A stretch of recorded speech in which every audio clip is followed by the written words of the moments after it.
Valentine's Day, a celebration of love, devotion, and promises of forever. Across the world, couples exchange gifts, toast to their futures, and bask in the warmth of romance. But for Sarah Mitchell, this day became a nightmare. She had been waiting for this moment for years. A romantic dinner, a stunning rooftop view, a diamond ring resting inside a velvet box. She was ready to say yes. But instead of a proposal, she was given something else entirely. By the end of the night, the restaurant would be swarming with police. A 911 call would send first responders racing to the scene. And Sarah Mitchell, just 28 years old, would take her final breath on the floor of a restroom. Her boyfriend, Daniel Carter, remained at their table, sipping his wine, emotionless. The man who had just promised her forever was about to become the prime suspect in a chilling murder case. 911, what's your emergency? A woman. She's unconscious in the restroom. Something's wrong. She's not waking up. Was it a tragic accident? Or a carefully planned execution? Tonight, we unravel the dark truth behind a love story that ended in murder. This case will make you question just how well you truly know the one you love. Sarah Mitchell was 28 years old, a dedicated elementary school teacher with a passion for shaping young minds. Her students adored her, her colleagues respected her, and her friends described her as the kind of person who would give without expecting anything in return. She believed in love, the kind that lasts forever. For 5 years, she had been in a relationship with Daniel Carter. He was charming, successful, and seemingly devoted. Sarah had been waiting for him to propose, hoping that one day soon, she would be wearing a ring on her finger and planning a wedding. And on February 14, 2023, it seemed like that day had finally come. A rooftop restaurant, candlelit dinner, a breathtaking city view, and in the center of the table a small velvet box. Everything Sarah had dreamed of. But dreams can quickly turn into nightmares. And that night, Sarah Mitchell would take her final breath. The man she trusted, the man she loved, would soon become the prime suspect in a crime that left an entire town in shock. Sarah Mitchell was born and raised in Austin, Texas, the youngest of 3 siblings. She was the kind of person who could light up a room with just her presence. She had a natural warmth, the kind that made people feel safe, valued, and understood. From an early age, she was drawn to helping others. Her mother recalled that as a child, Sarah would bring home stray animals, tend to injured birds, and offer to help classmates struggling with their schoolwork. That kindness never faded. Teaching wasn't just a job for Sarah, it was a calling. She loved children and believed every single one of her students had potential. She went above and beyond, creating personalized learning plans, staying after school to tutor kids who needed extra help, and even baking cookies for her students every Friday as a way to celebrate their hard work. Parents adored her, colleagues respected her, and the children, well, they just knew that Miss Mitchell was someone they could count on. Outside of work, Sarah was a hopeless romantic. She loved classic love stories, from Jane Austen novels to old Hollywood films. She believed in grand gestures, handwritten love letters, and the kind of love that stands the test of time. Her dream was simple, to find someone who would cherish her the way she had always dreamed of. Someone who would make her feel seen, heard, and loved. And for a while, she believed she had found that person. Daniel Carter. Daniel Carter was everything Sarah thought she wanted. At 32, he was successful, well-educated, and charming. He worked in finance, wore tailored suits, and had a way of making people feel like they were the most important person in the room when he wanted to. Sarah met Daniel in college, and from the very beginning, their relationship seemed like a fairy tale. He was attentive, showered her with affection, and made her feel like she was the center of his world. To friends and family, they were the perfect couple. Daniel was ambitious. He had a 5-year plan, a 10-year plan, and a strict vision for his future. He believed in success, control, and power. In the beginning, Sarah admired that about him. He was driven, focused, and disciplined. But over time, that ambition revealed something darker. Sarah's friends started noticing little things. Things that, at first, seemed harmless. Daniel would make comments about the way she dressed, gently suggesting she wear something more professional. He would tease her about her love for romance novels, saying they were childish fantasies. He would insist on handling their finances, always justifying it with, "I just want to take care of you, babe." At first, Sarah brushed it off. He was protective. He was just looking out for her. But over time, those small things became bigger. He started questioning who she spent time with, subtly discouraging her from seeing certain friends. When she got a promotion at work, instead of celebrating, Daniel suggested she should slow down and focus on their relationship instead. Slowly, Sarah began withdrawing from the people who cared about her. And Daniel, well, he made sure he was the only one she truly depended on. On the surface, they still looked like the perfect couple. They took vacations together, posted pictures on social media, and talked about marriage. But behind closed doors, things weren't as picture-perfect as they seemed. Sarah's best friend, Lisa, later recalled that Sarah had started making excuses for Daniel's behavior. If he snapped at her in public, she would say he was just stressed from work. If he gave her the silent treatment, she would say he was just in a mood. And when he once left her stranded at a restaurant after an argument, Sarah told Lisa that she probably overreacted. Lisa wasn't convinced. She saw the way Sarah was shrinking, the way she started second-guessing herself, apologizing for things that weren't her fault, and making herself smaller in his presence. But no one, not even Lisa, thought it would escalate to murder. Because for all the controlling behavior, for all the red flags, Daniel never once laid a hand on Sarah. He never screamed at her in public. He never threatened her, at least not in ways that could be proven. But sometimes, the most dangerous kind of abuse is the one you don't see coming. And on February 14, 2023, Sarah Mitchell, kind, loving, full of life Sarah, would pay the ultimate price for trusting the wrong person. February 14, 2023. It was supposed to be a night filled with love, a celebration of 5 years together, the perfect proposal, the perfect moment. But by the end of the night, Sarah Mitchell would be dead. At 7:30 p.m., Sarah and Daniel arrived at the Rosewood Rooftop, a high-end restaurant in downtown Austin. It was a place known for its romantic ambience, twinkling lights, an intimate atmosphere, and a panoramic view of the city skyline, the kind of place couples go to make memories that last a lifetime. The reservation had been made weeks in advance, and the staff knew something special was happening that night. The table was set up near the balcony, away from the crowd, draped in white linen, with a single red rose placed beside each plate. A bottle of vintage champagne was chilling in an ice bucket, waiting to be poured. At 8:15 p.m., Daniel ordered their drinks, Sarah's favorite, a rose spritz, and a bourbon for himself. The waitress later recalled how Sarah had seemed excited but slightly nervous. She kept adjusting her hair, checking her phone, and glancing at Daniel, as if waiting for something big to happen. By 8:40 p.m., dinner had arrived. They ate slowly, talking, laughing. At least Sarah was laughing. Daniel, on the other hand, was unusually quiet. Several witnesses later mentioned how he barely touched his food, how he kept glancing at his watch, and how he seemed distracted. Sarah, however, seemed completely unaware. At 9:10 p.m., Sarah suddenly excused herself to the restroom. She left her phone on the table, along with her half-empty drink. 5 minutes passed, then 10, then 15. She never returned. At 9:15 p.m., a loud commotion broke out near the women's restroom. A staff member rushed to check, only to find Sarah collapsed on the floor, unresponsive. Her lips were turning blue, her breathing shallow.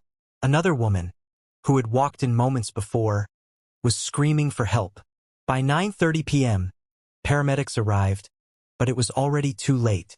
Sarah Mitchell, just 28 years old, was pronounced dead at the scene.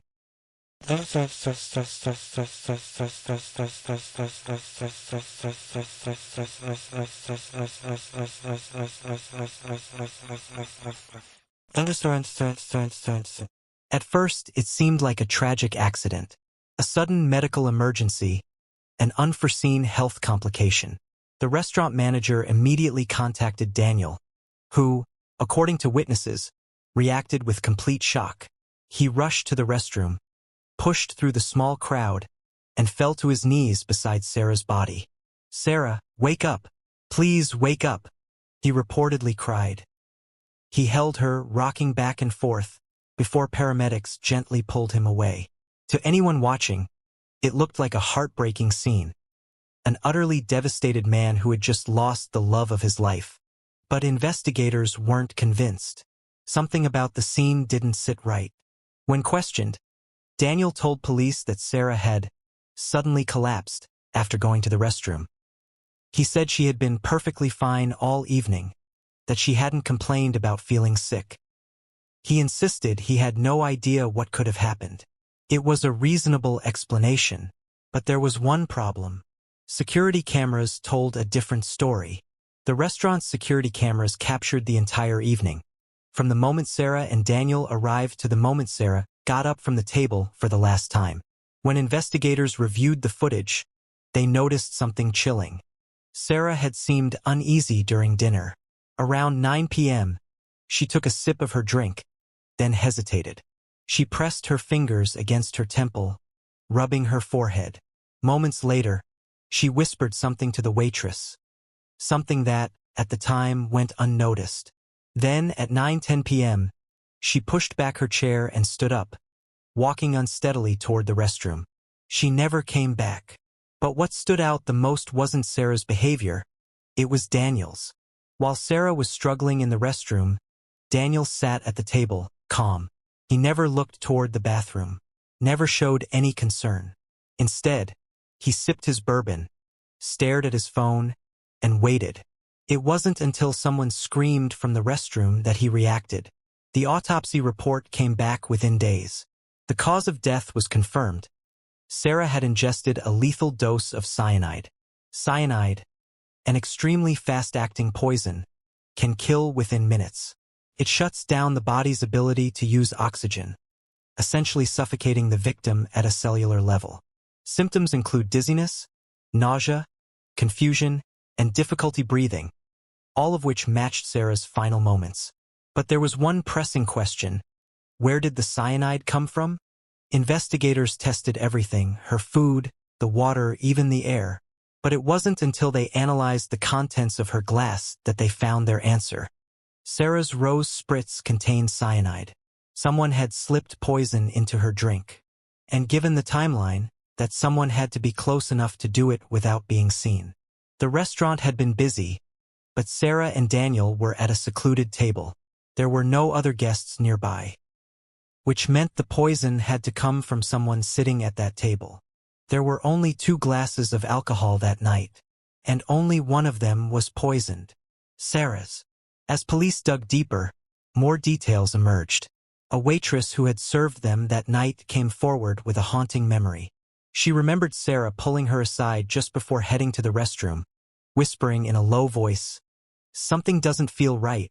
My drink tastes off." The waitress, busy with other customers, had smiled and assured her it was probably just a strong pour. She had no idea those would be the last words Sarah Mitchell ever spoke. As the evidence piled up, investigators came forward with a haunting memory. She remembered Sarah pulling her aside just before heading to the restroom, whispering in a low voice, "Something doesn't feel right. My drink tastes off." The waitress, busy with other customers, had smiled and assured her it was probably just a strong pour. She had no idea those would be the last words Sarah Mitchell ever spoke. As the evidence piled up, investigators began piecing together what they believed had happened that night. To them, this was no accident. This was premeditated murder. Someone had gone to great lengths to obtain cyanide, a highly controlled substance. Someone had waited for just the right moment to slip it into Sarah's drink. Someone had watched as she drank, as she began to feel unwell, and as she excused herself. And that same someone had sat there, completely composed, while she took her last breath just feet away. But why? Why would a man who had spent 5 years with Sarah, who had planned a romantic Valentine's dinner, who had seemingly been on the verge of proposing, why would he kill the woman he had promised forever? The answer, investigators suspected, lay not in love, but in greed.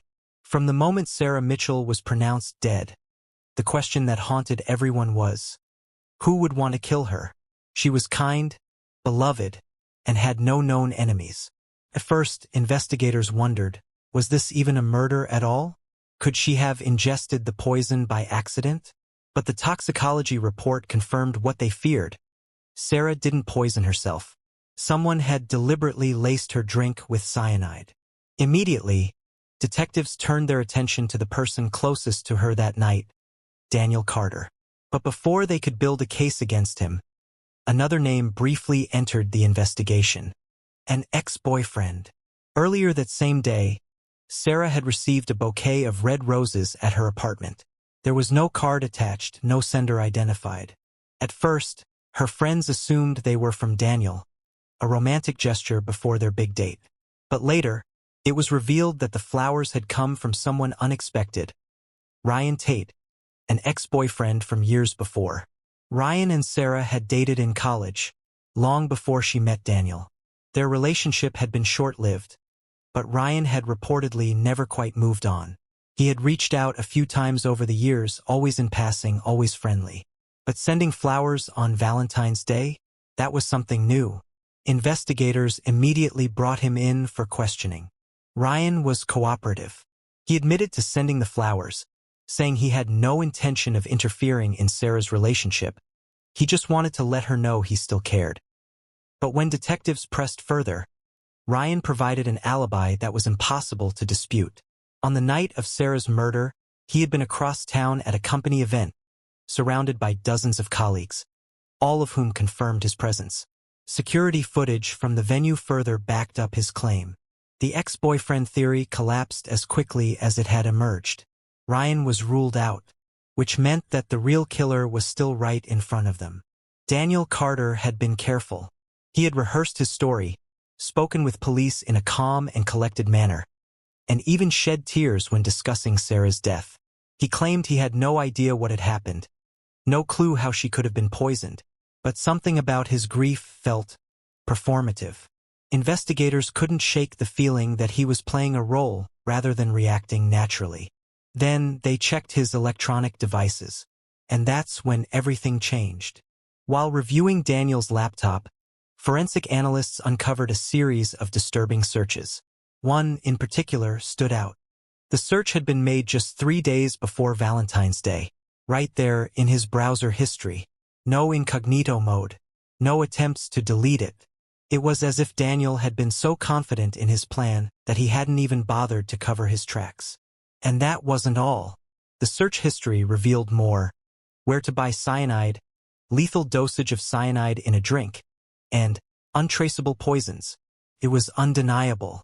Daniel had researched how to kill Sarah. When confronted with this evidence, Daniel's demeanor shifted. He no longer appeared heartbroken. Instead, he became defensive, claiming the searches were just curiosity. He insisted he had no intention of harming Sarah, that he had stumbled upon those searches while reading a true crime article. But investigators weren't buying it. Then, they discovered something even more damning. Most murders have a motive, and in cases like these, there are usually 3 possibilities: jealousy, revenge, or financial gain. With Daniel, the answer became clear. Just weeks before Sarah's death, Daniel had quietly taken out a $500,000 life insurance policy in her name. Sarah had no idea. The policy listed him as the sole beneficiary. If Sarah were to die under unexpected circumstances, Daniel would receive $500,000 in payout. The timing was suspicious, but the details were even worse. The policy had been signed electronically, meaning Sarah never had to see or approve it. Investigators believed Daniel had forged her digital signature and arranged everything without her knowledge. Now the pieces were coming together. This wasn't a crime of passion. This wasn't a moment of anger or jealousy. This was cold, calculated, and driven by money. Daniel had planned Sarah's death for weeks, maybe even months. But there was still one question left. If he wanted the money, why kill her now? Why Valentine's Day? That answer came from someone no one expected. Her name was Melissa Warren, a 27-year-old woman who, up until now, had no connection to the case. But when police searched Daniel's phone records, her name came up more than 100 times. Late-night calls, weekend meetups, cryptic text messages. Daniel had been having an affair. Melissa had been in Daniel's life for over a year. She wasn't just a fling. She was someone he had made promises to. And when detectives brought her in for questioning, she didn't hesitate to talk. According to Melissa, Daniel had promised they would be together soon. He told her his relationship with Sarah was already over, that he just needed time to sort things out. He had painted himself as a victim, trapped in an unhappy relationship but unable to leave just yet. Melissa had believed him until she saw the news. When she found out Sarah was dead, she panicked. She knew Daniel was involved, and she knew she wasn't going to take the fall for him. Melissa handed over text messages that sent chills down investigators' spines. In one, sent just a week before Sarah's death, Daniel had written, "Won't be long now. Things are almost taken care of." In another, from the night of Valentine's Day, just an hour after Sarah was pronounced dead, Daniel had texted, "I'm finally free." The evidence was overwhelming. The search history, the life insurance policy, the affair, and now these messages. Every road led to Daniel Carter. This wasn't just a man who had fallen out of love. This was a man who had plotted his girlfriend's death, ensuring he would walk away with money, freedom, and a new life with another woman. But what he hadn't planned for was getting caught. For weeks, Daniel Carter had played the role of a grieving boyfriend. He attended Sarah's funeral, gave interviews about how much he loved her, and even posted a lengthy tribute on social media, calling her the love of his life. He accepted condolences, shook hands, and maintained a look of deep sorrow. To the outside world, he was just another heartbroken man who had lost the woman he planned to marry. But behind the scenes, detectives had been watching him closely. They had gathered evidence, spoken to witnesses, and connected the dots. His Google search history, the cyanide-laced drink, the life insurance policy, the affair with Melissa. It all pointed to one conclusion: Daniel Carter wasn't grieving. He was covering up a crime. On the morning of March 5, 2023, 3 weeks after Sarah Mitchell's murder, police arrived at Daniel's upscale apartment with a warrant for his arrest. They expected resistance, maybe even shock. But what they got was something much colder. Daniel answered the door in a crisp button-down shirt and dress pants, as if he had been expecting guests. His first words? "I was wondering when you'd show up." No denial, no outrage, just a smug, almost amused expression, as if the entire case had been nothing more than an inconvenience. As officers read him his rights and placed him in handcuffs, he remained disturbingly calm. Neighbors who watched from their windows later described his demeanor as eerily relaxed, as if being arrested for murder was just another day in his well-planned life. But despite his arrogance, there was one thing he couldn't control anymore: the overwhelming evidence stacked against him. By the time the trial began, the case against Daniel Carter was airtight. The prosecution wasted no time painting a chilling picture of what had happened on Valentine's Day. Daniel wasn't just a man who had fallen out of love. He was a man who had calculated his girlfriend's death down to the finest detail. He had researched how to kill without raising suspicion. He had secretly obtained cyanide. He had taken out a life insurance policy, ensuring he would profit from her death. And when the moment came, he had poisoned Sarah's drink, watching her take every sip without the slightest hesitation. It was cold. It was methodical. It was premeditated murder. Prosecutors described Daniel as a man without empathy, someone who had viewed Sarah's life as an obstacle rather than a person he once loved. They played security footage from the restaurant, showing how Daniel sat there, unmoved, as Sarah struggled in the restroom just a few feet away. They showed his Google search history, proving he had planned her death in advance. They presented the life insurance documents, revealing that Daniel stood to gain $500,000 from Sarah's death. And then, the final piece, the testimony from Melissa Warren, his mistress. She took the stand and told the jury about the promises Daniel had made to her. How he had said, "Won't be long now. Things are almost taken care of." And how, on the night of Sarah's murder, he had sent her a text message just hours later, "I'm finally free." There was no question. Daniel Carter had planned and executed this murder with chilling precision.